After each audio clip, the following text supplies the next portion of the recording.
Shalom Alechem, senang bertemu kembali bersama dengan Bapak Ibu Saudara sekalian. Saya Aryeh, pembina daripada komunitas Bnei Noah Indonesia. Menanggapi tren yang sekarang ini sedang marak dan tapi juga cukup mengkhawatirkan, yaitu fenomena LGBTQ, Bapak Ibu sekalian. Dan kami sebagai Bnei Noah Indonesia merasa perlu memberikan klarifikasi.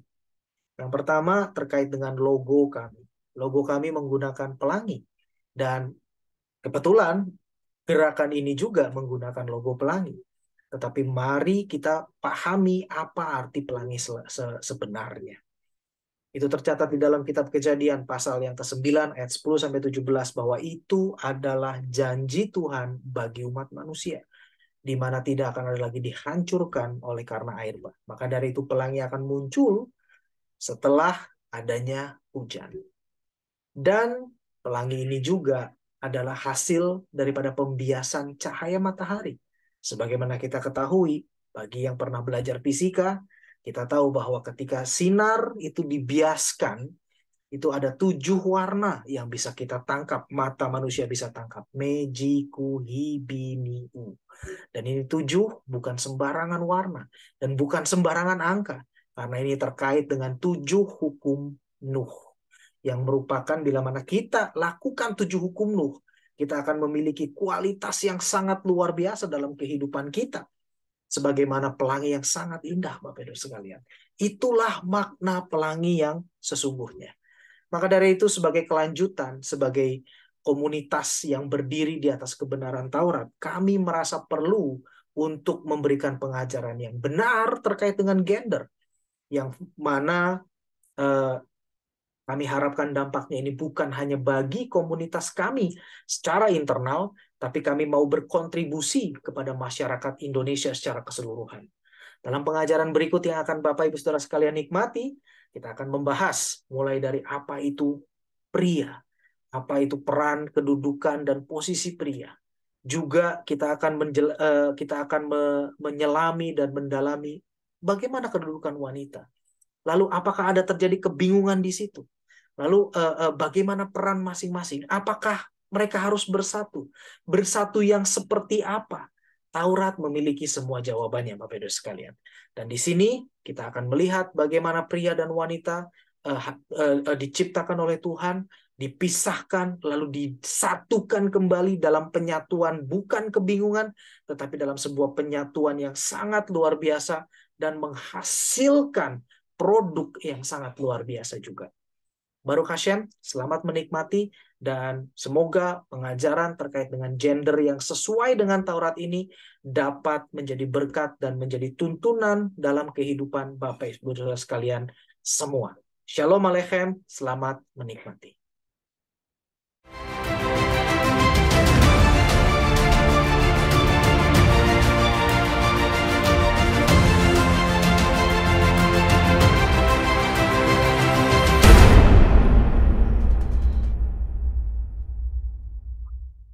Baruch Hashem. Oke, sekali lagi selamat datang. Shalom Aleichem, Bapak Ibu sekalian. Dan Erev Tov juga Shavua Tov untuk kita semua, karena kita sudah masuk ke dalam minggu yang baru. Shalom Aleichem. Dan malam ini, Bapak Ibu sekalian, kita akan melanjutkan seri kehidupan, pengajaran seri kehidupan Taurat. Ya. Dan pokok bahasan kita malam ini adalah lebih dalam tentang gender, yaitu bagian 2. Nah, yang berikutnya yang akan kita bahas di bagian yang kedua adalah lebih dalam lagi, ada beberapa aspek yang harus kita pahami, Bapak Ibu sekalian. Nah, sekedar rekap atau sekedar mengingat sebagai pengingat kita, juga terutama bagi Bapak Ibu Saudara sekalian yang belum sempat tidak ikut dalam bagian yang pertama ataupun juga belum sempat mendengarkan rekamannya. Nah, yang pernah kita bahas di bagian pertama ketika kita membahas terkait gender ini, Bapak Ibu sekalian, adalah yang pertama, kita itu hidup di milenia ke-6. Jadi, umat manusia kita itu ada di milenia ke-6. Tahun Ibrani yang mana saat ini, detik ini kita hidup adalah tahun 5783. Maka dari itu kita ada di milenia ke-6. Nah, secara struktur alam semesta, milenia ke-6 itu adalah kalau kita menggunakan struktur alam semesta yang dalam bahasa Kabalah disebut atau dikenal dengan nama Sefirot, Bapak Ibu sekalian, itu adalah milenium terjauh sebelum milenium ketujuh. Ya, milenium ketujuh adalah milenium puncak, di mana memang mileniumnya itu memang tempatnya itu paling jauh, ya. Tetapi justru kemuliaannya akan semakin luar biasa. Nah, milenium keenam ini adalah fase satu pijakan, satu step gitu ya, sebelum terang yang luar biasa itu, Bapak Ibu sekalian. Nah, kita tahu bahwa milenium ketujuh itu adalah nanti kita akan masuki bersama dengan Masyiah, Bapak Ibu sekalian. Nah, tapi saat ini kita itu hidup di penghujung daripada milenium keenam. Talmud juga menjelaskan bahwa ketika sebelum fajar itu menyingsing, sebelum matahari itu mulai mengeluarkan sinarnya, kegelapan yang paling gelap itu adalah justru saat sebelum fajar menyingsing. Nah, itu yang terjadi di dalam generasi kita, Bapak Ibu sekalian, ya.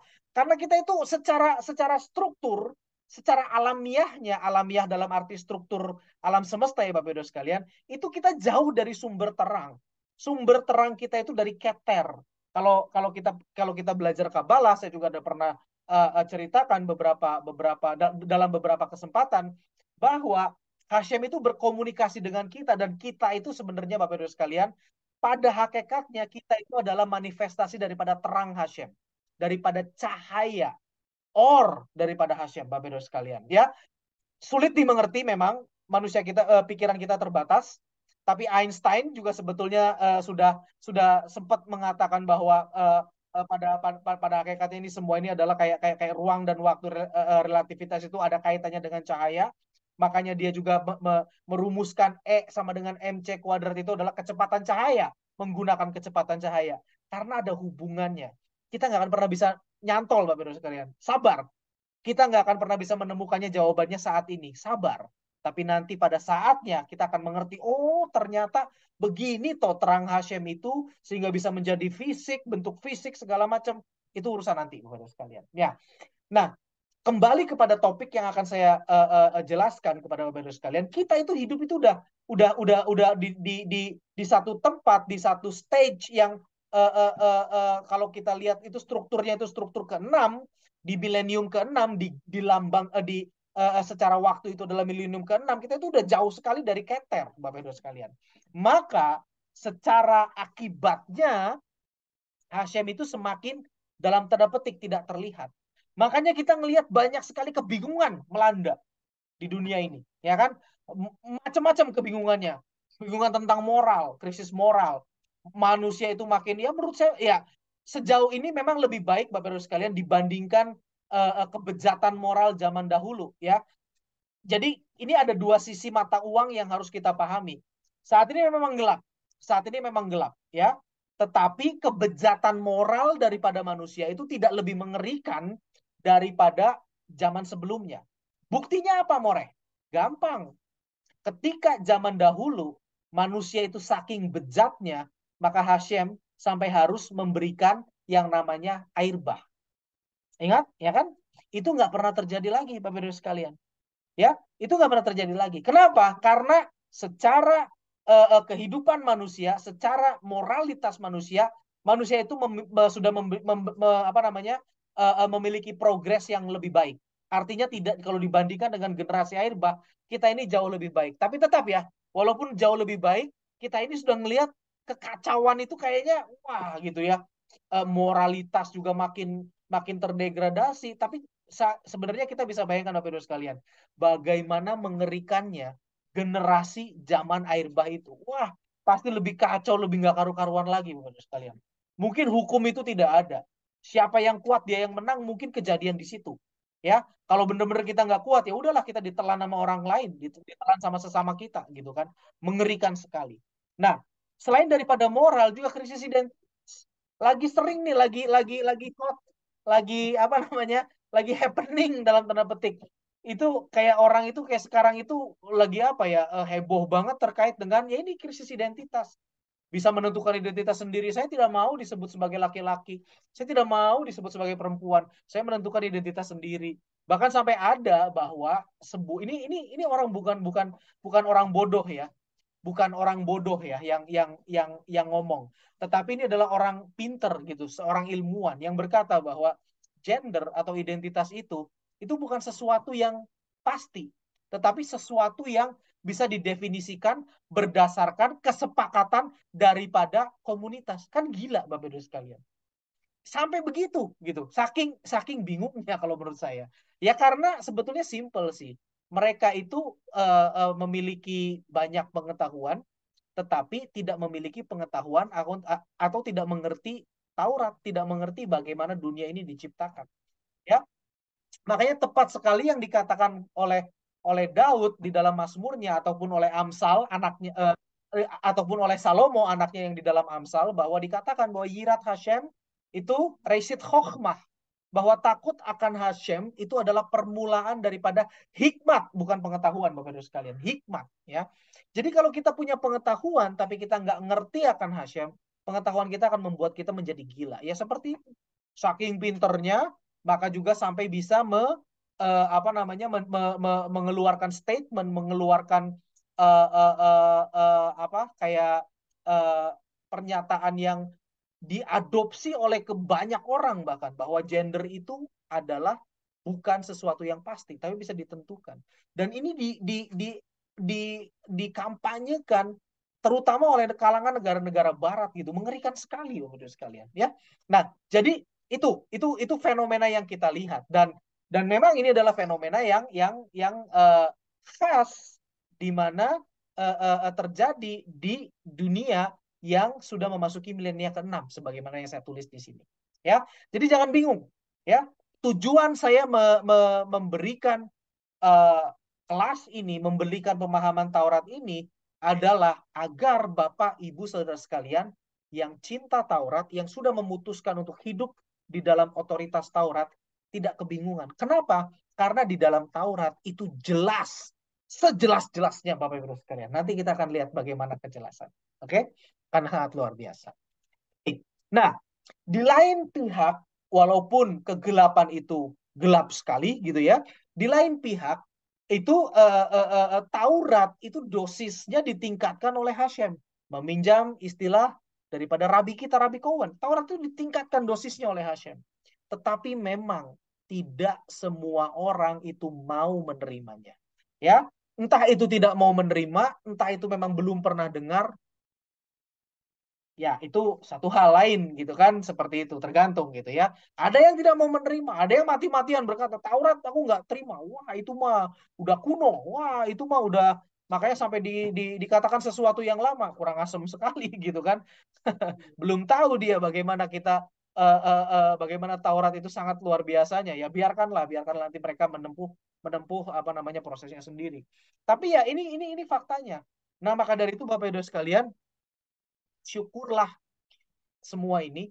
Jadi Bapak Ibu Saudara sekalian itu benar-benar ini bukan memang kita yang memutuskan ya, seperti saya memutuskan untuk mencari kebenaran. Bapak Ibu Saudara sekalian juga demikian. Tapi tanpa ada kasih karunia Hashem, kita pun juga nggak akan ketemu kebenaran kan. Maka dari itu sebagaimana dikatakan di dalam Talmud bahwa ketika kita melangkah satu langkah kepada kebenaran Taurat, kepada Hashem, Hashem yang berlari ribuan langkah menuju kepada kita. Itu yang terjadi Bapak Ibu sekalian. Maka dari itu patut disyukuri posisi dan kondisi kita saat ini. Tapi jangan enak-enakan. Saya pesan nih, jangan enak-enakan.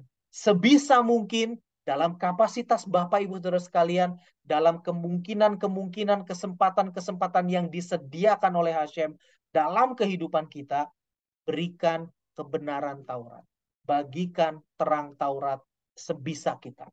Ya, saya nggak ada target dalam arti karena saya juga bukan Hashem, saya bukan Tuhan. Tapi yang jelas saya ingin mengingatkan bahwa hidup kita ini bukan hanya untuk memenuhi kebutuhan diri kita sendiri. Tidak, Bapak Ibu sekalian. Ada tujuan Hashem menciptakan kita di dunia ini.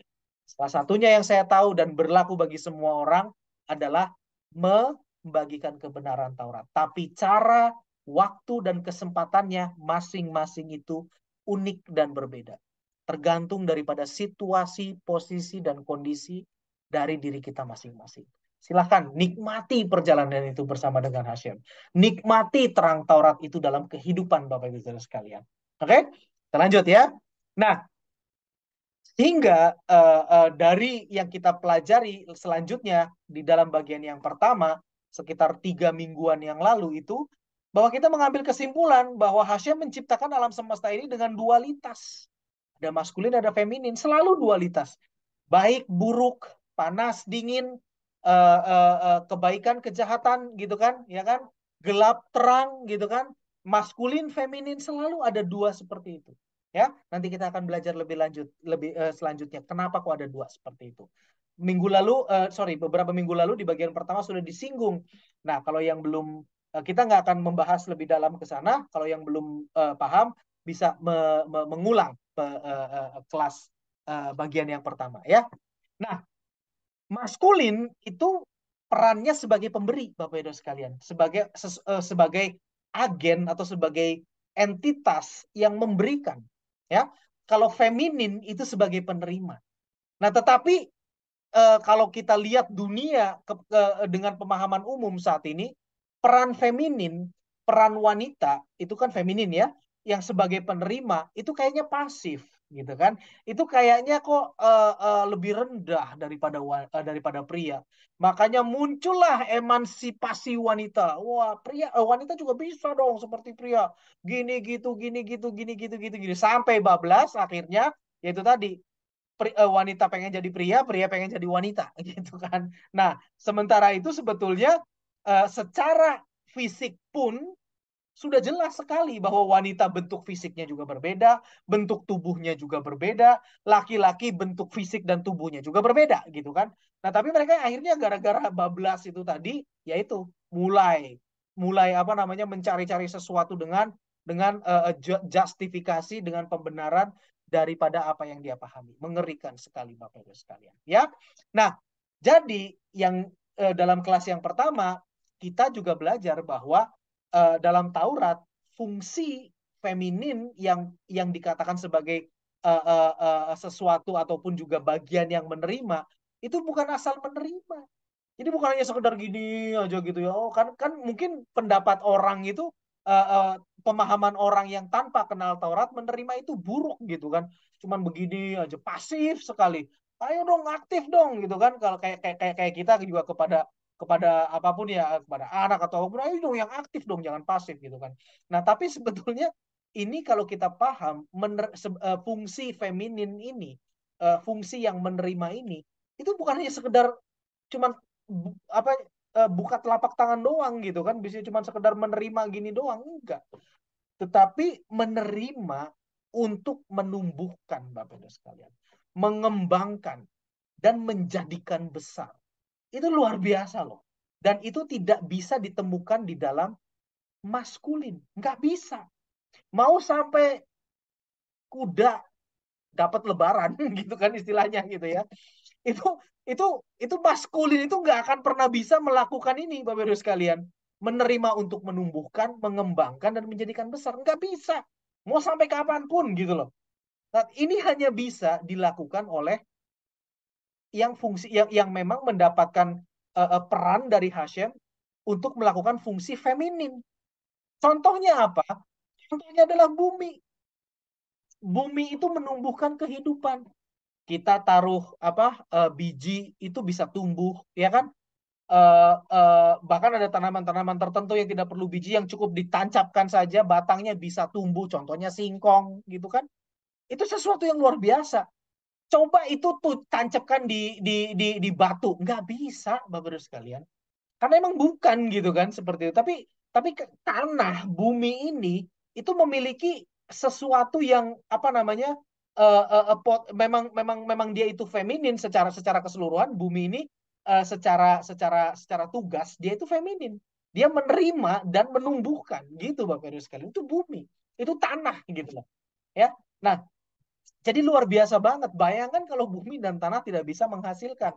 Hidup kita kelar kan. Nggak ada apa-apa. Boro-boro kita, binatang aja nggak bisa hidup gitu kan. Dan yang kedua, contoh yang luar biasa itu adalah rahim yang di dalam diri fisik daripada perempuan. Yang menjadi salah satu ciri daripada perempuan, wanita, apapun istilahnya gitu ya, itu adalah adanya rahim, gitu kan? Dan rahim ini itu luar biasa, Bapak Ibu sekalian. Dia menerima satu sel, ya kan? Ini apa namanya, embrio yang sudah dibuahi itu kan satu sel kan?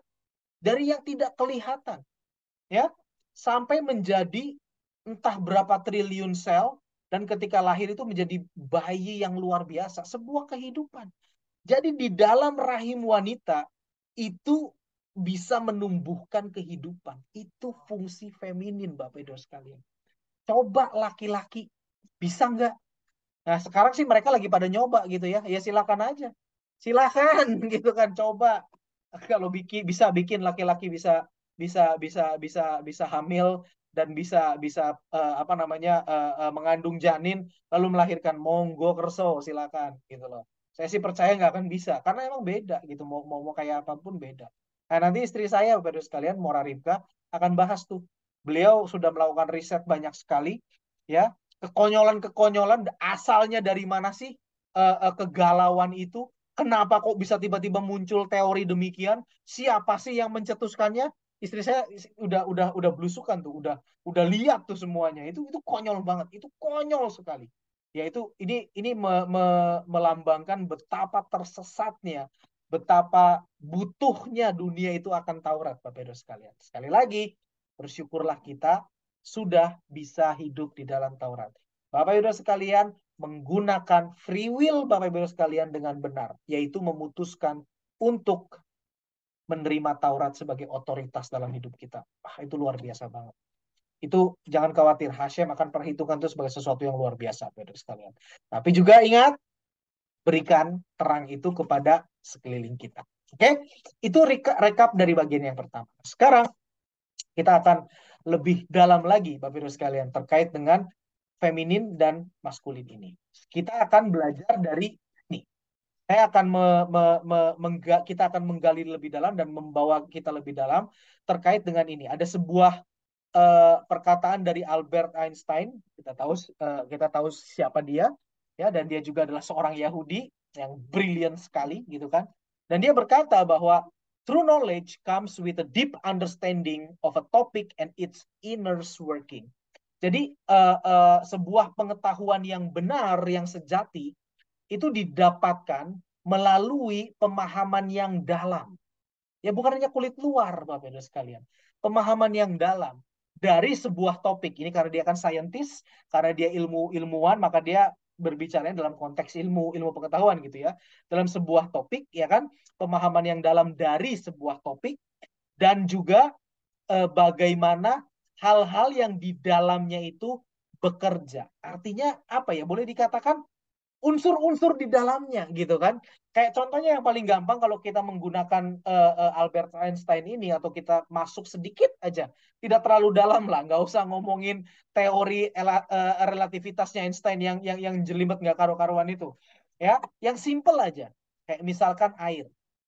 Air itu sekarang ini kita tahu kan, kalau kalau zaman dulu mungkin kita nggak ngerti gitu, tapi sekarang kita tahu. Kalau yang pernah belajar kimia di dalam sekolahnya, itu kita tahu bahwa air itu terdiri dari molekul-molekul gitu kan, terdiri dari berbagai macam atom, dan itu dibentuk dari atom apa namanya, atom oksigen gitu kan, dan juga hidrogen, H2O, itu air gitu kan. Itu unsur daripada air. Nah, kalau kita bisa memahami bagaimana H2O itu sifatnya seperti apa gitu kan, itu kita bisa mengerti gitu loh. Kita bisa mengerti hakikat daripada air. Nah, Bapak Ibu sekalian, demikian juga dengan manusia. Demikian juga dengan ciptaan Hashem ini. Kalau kita bisa mengerti bahan pembuatnya, itu kita akan bisa mengerti sifat dari ciptaan ini, gitu ya. Nah, sekarang tanpa berpanjang lebar, karena itu kita akan memahami terkait dengan diri kita, dengan manusia, ya, maka kita harus paham dengan bahan pembuat manusia. Seperti itu, Bapak Ibu sekalian. Ya.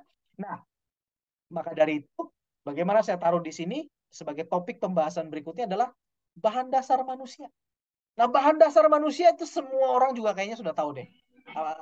Terutama yang udah baca kitab gitu ya, yang baca Taurat gitu kan, latar belakang apapun, yang pernah terekspos di situ, seharusnya bisa paham bahwa bahan dasar manusia itu sudah jelas gitu ya. Atau ada yang mau ini mau mengungkapkan apa sih bahan dasar manusia? Dibuat dari apa manusia itu? Dari unsur bumi dan unsur ilahi. Ya, oke, baik dari unsur bumi dan unsur ilahi. Betul. Unsur buminya apa, Pak? Tanah, Tanah, air. Tanah. air, Oke, udara, oke. api. Oke, sebetulnya iya itu Bapak terlalu advance gitu ya karena sudah paham pengajarannya bahwa sebetulnya bukan hanya tanah tapi juga Hashem taruh air di situ. Cuma unsur utama, unsur terbesar daripada yang membentuk manusia itu adalah tanah. Betul ya? Jadi sebagaimana dituliskan di dalam kitab Bereshit pasal yang kedua ayat yang ketujuh. Dikatakan di sini apa? Kita baca sedikit bahasa bahasa Ibrania. Vayitsei Hashem Elokim et Ha'adam. Ya, afar min ha'adamah. Lalu Hashem Elokim membentuk manusia dari debu tanah. Ya, bahan dasar utamanya debu tanah. Tapi kita tahu ceritanya bahwa ya debu tanah itu diberikan apa namanya air sedikit gitu kan. Dikatakan di dalam Taurat Hashem membuat embun itu turun gitu kan. Jadi biar tanahnya itu jadi kayak lempung seperti itu. Kira-kiranya pemahaman saya gitu ya. Kita lanjutkan. Lalu apa di sini dikatakan vayipah be'apav nishmat hayim. Oke. Okay? Vayehi ha'adam lenefesh hayah. Dan ia, Hashem, menghembuskan ke dalam lubang hidungnya jiwa kehidupan. Nefesh hayim. Nishmat hayim. Dan manusia, Adam, menjadi jiwa yang hidup. Nah, di sini kita tahu bahwa bahan dasar fisik daripada Adam dan laki-laki adalah debu tanah. Tadi ada yang menyebutkan bahwa ada unsur ilahi dan juga ada unsur bumi. Betul, unsur ilahinya adalah dari Hashem sendiri, yaitu nih, Nismat Chaim yang Hashem hembuskan. Ya, kita nggak bahas itu, kita kesampingkan karena posisi saat ini kita akan membahas unsur fisik, bahan dasar fisik. Ya, jadi bahan dasar fisik Adam laki-laki adalah debu tanah. Ya, saya sebut sengaja di sini laki-laki ya, Bapak Ibu sekalian ya, karena nanti kita akan paham kenapa kok saya sebutkan laki-laki, walaupun di sini disebutkan sebagai Adam, gitu ya, manusia. Betul, ya. Tapi ada kenapa nanti kita jelasin sama laki-lakinya berikutnya, ya. Jadi Bapak Ibu sekalian, bahan dasar dari debu tanah. Tadi kita sudah bahas ya bahwa debu tanah, unsur tanah ini sesuatu yang penuh potensi. Dia bisa menumbuhkan. Tadi kita udah bahas kan, tumbuh-tumbuhan bisa tumbuh di atasnya, kita bisa hidup di atasnya ini segala macam Bapak dan sekalian. Penuh potensi, luar biasa. Ya, tanah itu bukan sesuatu yang remeh-temeh, luar biasa. Tetapi kelihatannya sangat remeh. Ya kan tanah doang tanah gitu kan. Kalau kita bahkan kalau kita apa namanya kalau kita mau tidur aja kita harus cuci kaki dulu, cuci tangan dulu kan, mandi dulu kan, agar apa? Agar debu itu nggak nempel, agar debu itu nggak nempel. Ya, nah jadi bahan dasar Adam tuh seperti ini, Bapak Ibu sekalian. Jadi kalau kita lihat di sini, ya bahwa inilah bahan dasar Adam, ya. Jadi bahan dasar laki-laki, saya langsung kepada apa namanya pembahasan kita, bahan dasar laki-laki seperti saya, seperti bapak-bapak yang mendengar di sini itu adalah ini nih debu tanah. Oke, nah maka dari itu memiliki faktor yang mempengaruhi diri kita bapak-bapak sekalian, ya. Jadi kita harus memahami nih apa yang terjadi dengan diri kita, ya. Yang pertama, karena bahan dasar kita itu debu tanah, maka ketakutan terbesar dari laki-laki adalah kembali menjadi debu tanah. Artinya bukan mati, bukan. Kembali menjadi debu tanah itu artinya diremehkan, dianggap tidak berguna, Bapak Ibu sekalian. Itu ketakutan terbesar laki-laki. Ya, kalau Bapak Ibu Saudara sekalian ingin membuat seorang laki-laki itu menjadi tidak berguna, nggak bisa ngapa-ngapain, hina aja dia. Beneran, hina aja. Kamu mah nggak bisa, kamu mah bego, kamu mah bodoh, nggak ada gunanya, ini segala macam. Dia akan menjadi seorang laki-laki yang tidak berfungsi. Nah, maka dari itu, dengan mengetahui hal ini, ibu-ibu yang sudah memiliki suami, jaga mulutnya ya. Jangan sampai berkata bahwa kamu mah nggak berguna Pak, gitu. Jangan sampai, jangan sampai. Ya, nggak boleh, nggak boleh. Kenapa? Karena itu akan membuat kita laki-laki itu menjadi down habis. Karena ya itu tadi, ini di dalam alam bawah sadar kita ya, yang laki-laki, ketakutan terbesar kita itu ini menjadi tidak berguna. Itu aja Bapak sekali. Ya, mengerikan memang. Jadi itulah yang bagaimanapun juga yang perlu kita pahami dan kita sadari sebagai laki-laki. Nah, maka dari itu dengan ada faktor yang seperti ini ya, Hashem memberikan peran maskulin sebagai pemberi kepada laki-laki untuk mengatasi ketakutannya. Jadi untuk sebagai obat daripada ini, maka laki-laki itu diberikan peran maskulin. Maka itu laki-laki itu harus menaklukkan bumi. Maka dari itu laki-laki itu bisa diberikan ide-ide gitu ya. Nanti kita lihat fungsinya itu bahwa laki-laki itu berkaitan dengan intelek, berkaitan dengan ide yang di atas. Jadi Hashem itu luar biasa Bapak Ibu sekalian. Bahan dasar laki-laki itu dari bawah, tapi fungsi dan peran dia itu berkaitan dengan intelek. Luar biasa ya. Nah, sementara bahan dasar wanita, nanti kita akan lihat itu akan luar biasa, tapi dia harus bisa menempatkan posisi sebagai penerima.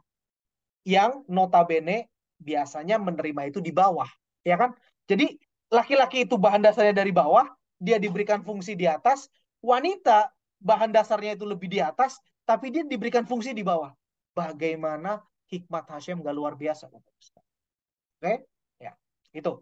Nah, jadi di sini karena mengetahui hal ini kita kembali lagi kepada topik bahasan, maka inilah mengapa Hashem itu memberikan peran maskulin kepada pria, Bapak Ibu sekalian. Agar pria itu bisa berfungsi, gitu kan? Maka dari itu Hashem berikan struktur tubuh pria itu kasar. Struktur tubuh pria itu ya maco gitu loh. Kenapa? Karena dia emang harus menaklukkan. Karena dia itu harus berfungsi. Dia itu harus bisa mengalahkan ketakutan terbesarnya yaitu tidak berguna, Bapak Ibu sekali. Oke? Paham ya sampai di sini ya. Jadi jadi jadi fungsi laki-laki itu yaitu Hashem sudah rancang demikian agar karena memang ya ini gitu loh, karena memang secara fisiologisnya, secara bahan dasarnya demikian adanya. Jadi Hashem itu baik, dan Hashem itu bukan sekedar ya udah laki-laki ya gua bikin badannya keker gitu kan, gua bikin badannya jadi kasar, jadi ya karena memang begitulah laki-laki. Enggak, ada tujuan dan ada musababnya. Oke? Nah, jadi mau bagaimanapun Hashem sudah memberikan anugerah demikian kepada laki-laki. Anugerah ini nggak akan bisa diberikan kepada perempuan, mau kayak apapun gitu loh Bapak Ibu sekalian, ya kan? Jadi memang ini gitu loh. Jadi kita tahu sekarang bahwa kenapa laki-laki itu demikian, ya, memiliki ketakutan yang berlebihan yang nggak sampai bahkan tidak masuk akal, irasional gitu ya. Ini saya pernah nggak tahu, saya pernah cerita atau mungkin istri saya juga pernah menceritakan dalam salah satu sessionnya, ada satu stage di dalam hidup saya itu ketika saya kayaknya tuh seperti apa ya, saya uh, kayak apa ya, saya ketakutan sampai sampai saya ketakutan kehilangan income. Ya, ketakutan terbesar saya itu bukan gara-gara income-nya, bukan gara-gara duitnya yang kurang, enggak Bapak Ibu sekalian. Ketakutan saya yang terbesar saat itu sekitar 15 tahunan yang lalu kira-kira, kalau saya nggak salah ingat, itu saya tidak bisa lagi berfungsi, saya tidak bisa lagi berguna bagi keluarga saya. Yang dibayangkan saya, ketakutan saya saat itu adalah bukan saya kelaparan, tidak, tidak. Tapi istri saya yang ter, ter apa namanya ter, terlantar, yang nggak bisa makan gitu kan. Anak saya yang masih kecil saat itu, gimana hidupnya, gimana pertumbuhannya. Itu yang menjadi ketakutan saya terbesar, Bapak Ibu. Ya, bukan rasa lapar saya, enggak. Tapi saya nggak bisa berfungsi. Saya nggak bisa berguna lagi buat keluarga saya. Saat itu 15 tahun yang lalu. Itulah Bapak Ibu sekalian. Ya, jadi di sini kembali kepada topik bahasan Hashem. Kenapa Hashem memberikan peran maskulin kepada laki-laki dengan segala macam itunya ya, bentuknya ya, baik itu hormon, baik itu bentuk tubuh segala macam, karena ini ya. Makanya ini tugas ini diberikan kepada laki-laki. Nah, laki-laki merosot ya, ketika laki-laki yang saya bilang tadi kan, kalau kita mau bikin laki-laki nggak berfungsi, hina aja dia sehabis-habisnya, dia merosot ya. Makanya ketika laki-laki itu merosot, artinya dia dia sudah tidak lagi menyadari bahwa dia itu sebagai ciptaan Hashem yang luar biasa, maka dia akan menjadi debu tanah. Ada dua konsekuensi besar Bapak Ibu sekalian ketika laki-laki itu sudah mulai apa ya? Ya kehilangan jati dirinya. Dia sudah mulai kembali menjadi debu tanah. Ada dua konsekuensinya. Yang pertama itu depresi total. Depresi nggak bisa ngapa-ngapain. Ya, itu benar-benar sampai saya hampir ada di saat itu. Sampai hampir saya itu kekhawatiran saya itu begitu mencengkeram sampai saya nggak bisa ngapa-ngapain, tidur nggak bisa, bangun bingung, mau bangun bahkan mau bangun pagi saja takut Bapak Ibu sekalian. Itu saya dulu pernah ngalamin. Saya dulu pernah ngalamin demikian. Ya, karena saya takut menghadapi hari, ya kan? Begitu hari itu ada di hadapan saya takut saya tidak berguna gitu loh. Jadi benar-benar tidur nggak bisa, ya kan? Bangun pagi pun takut, takut karena saya nggak bisa ngapa-ngapain gitu loh. Saya takut nggak bisa berfungsi, nggak bisa berguna.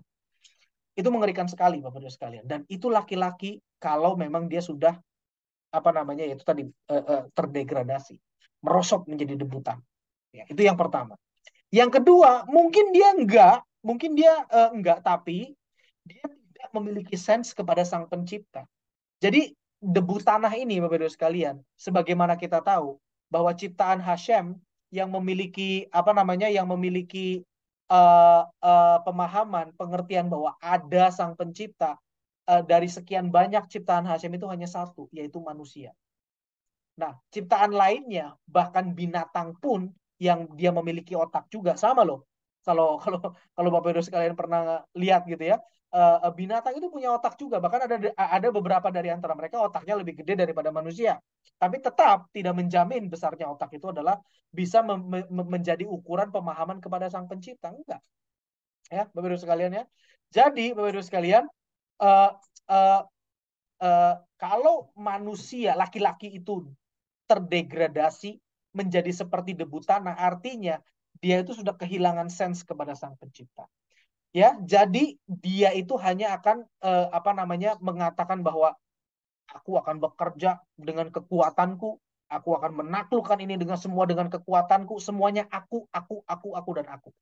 Dan ini akan menjadi seorang laki-laki yang mengerikan, Bapak Ibu sekalian. Nggak peduli dengan moral, nggak peduli dengan apapun. Yang penting dia hajar, dia taklukan karena dia sudah kehilangan sense kepada Sang Penciptanya. Jadi ekstrimnya begitu, Bapak Ibu sekalian. Ekstrim yang satu itu nggak bisa ngapa-ngapain, ekstrim yang satu lagi itu mengerikan karena dia tidak memiliki sense kepada Sang Pencipta. Ya, nah untuk itulah juga Bapak Ibu sekalian, saya tidak tuliskan di sini ya, uh, ada. Jadi gara-gara hal inilah maka Hashem memberikan banyak mitzvah kepada laki-laki. Ya, kalau kita lihat mitzvah atau perintah kepada laki-laki itu lebih banyak, Bapak sekalian. Kita lihat yang paling jelas kelihatan itu adalah dalam orang Yahudi, gitu ya. Orang Yahudi itu harus pakai kipah, gitu kan, harus pakai tzitzit, harus pakai ini itu, tapi perempuan nggak perlu. Nah, orang yang nggak ngerti, dipikirnya perempuan itu rendah. Makanya tidak layak menggunakan kipas, tidak layak menggunakan tzitzit, tidak layak bahkan untuk pergi ke sinagog. Itu sebuah kesalahan yang ngawur total, Bapak. Kalau kita lihat di sini, justru laki-laki itulah yang butuh bantuan. dengan mitzvah ini, mitzvah yang diberikan banyak kepada laki-laki itu adalah untuk membantu laki-laki agar tidak merosot menjadi debu tanah. Itu maksudnya Bapak Ibu sekalian. Ya. Jadi dengan adanya kippah di atas kepala orang Yahudi, buat berenowasi tidak wajib ya. Tapi fungsi daripada ini nih Bapak Ibu sekalian, itu untuk senantiasa mengingatkan kepada seorang laki-laki bahwa ada Hashem di atas kepala lu gitu loh. Di atas kepalamu itu ada Hashem gitu loh. Jadi jangan sampai kita itu tidak memiliki sense kepada Sang Pencipta. Itu bisa terjadi dengan mudah kepada laki-laki. Tidak dengan gampang buat perempuan. Bukan berarti nggak bisa ya, tapi buat perempuan itu tidak mudah. Itu karena memang pada bahan dasarnya berbeda. Nanti kita akan lihat gitu ya. Demikian juga dengan hal-hal yang lain Bapak Ibu sekalian. Untuk menaklukkan tadi kita udah lihat kan untuk apa namanya kenapa Hashem berikan kita itu tangan yang kuat, tubuh yang kuat karena memang kita fungsi dan tugas kita tuh demikian. Ya. Jadi demikian juga dengan mitzvah-mitzvahnya. Laki-laki itu butuh bantuan untuk bisa elevate, untuk bisa naik, senantiasa menjaga sense kita kepada Sang Pencipta. Laki-laki itu butuh bantuan. Kenapa? Karena ini, Bapak Ibu sekalian, bahan dasar kita itu ini, bahan dasar laki-laki itu ini, gitu loh.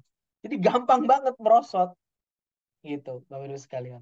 Ya, jadi bukan karena laki-laki lebih hebat, bukan karena laki-laki lebih superior di dalam Taurat itu tidak demikian. Tidak demikian. Laki-laki itu butuh bantuan. Ya, jadi sekarang saya harap pemahamannya sudah jelas bahwa ini bukan superioritas daripada laki-laki. Nah, mungkin ada yang bertanya juga, ada sebuah pertanyaan yang bagus dan Rabbi Manis Friedman menjawabnya dengan luar biasa sekali. Ada sebuah pertanyaan, Rabi, kenapa di dalam Yudaisme Ortodoks itu tidak ada rabi perempuan? Rabi berkata, perempuan mau jadi rabi, silakan aja. nggak ada urusannya. Nah, tapi kan nggak bisa. Memang tidak bisa karena memang tidak ada infrastrukturnya, Bapak Ibu sekalian. Ya, jadi sekali lagi untuk bisa laki-laki itu bisa menjaga dirinya, tetap sense-nya kepada Hashem, Hashem itu berikan banyak sekali perintah. Kamu lakukan ini, kamu lakukan itu, kamu lakukan ini, kamu lakukan itu. Bayangkan, jadi laki-laki itu mau nggak mau harus belajar sekolah belajar Taurat, ya nggak? Ya kan? Nah, dengan dia belajar sekolah, belajar Taurat, maka dia ada kayak institusinya, ada lembaganya gitu kan, sehingga bisa menjadi rabi. Lah perempuan kagak perlu, nggak perlu itu gitu, nggak perlu seekstensif laki-laki maksudnya. Bukannya nggak perlu Taurat ya, nggak perlu seekstensif laki-laki. Makanya nggak penting juga, bukan nggak penting, nggak ada infrastrukturnya untuk perempuan menjadi rabi gitu loh, Bapak Ibu sekalian. Itu yang pertama. Dan yang kedua nanti kita akan lihat di dalam ketika kita membahas perempuan, kenapa kok perempuan tuh luar biasa? Karena perempuan tuh udah luar biasa dari asalnya, Bapak Ibu sekalian. Ya, itulah kedudukan yang sebenarnya antara laki-laki dan perempuan di dalam Taurat. Kebalik ya, dengan pemahaman dunia. Dunia itu pemahamannya kebalik sampai dengan ada lagu di bahasa Indonesia yang sangat menyayat hati gitu. Wanita dijajah pria sejak dulu, ya ya bodoh kamu karena kamu nggak ngerti Taurat gitu kan. Coba pada ngerti Taurat, nggak akan kejadian hal seperti itu. Oke, saya harap dari sini kita bisa paham. Kita lanjutkan Bapak Ibu sekalian.